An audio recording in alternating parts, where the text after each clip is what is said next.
The new i-Cockpit has several screens, split into 3 zones. The driver instrument panel, the infotainment-touchscreen, and the i-toggles. Slide your finger to change page. The driver instrument panel screen allows you to access the driving-related functions. You can change the way it is displayed using this button. When you start the car, select your profile in the infotainment touchscreen to activate your personal settings, such as favorites and radio setup. The infotainment touchscreen allows you to access most of the vehicle's functions via its applications. Press on a widget to launch the application. Some of the application's functions can be accessed directly from the home screen.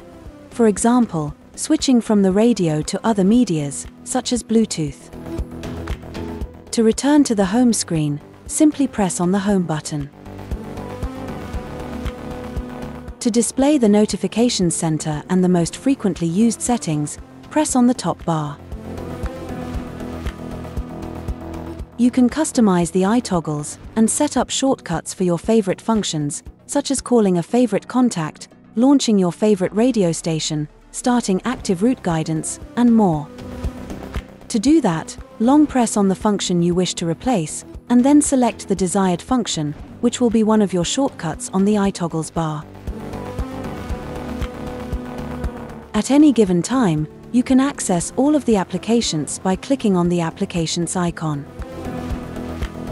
You can also interact with your system by speaking to it. Press on the microphone button on the steering wheel, or say the launch word OK Peugeot, followed, for example, by Let's Go Home.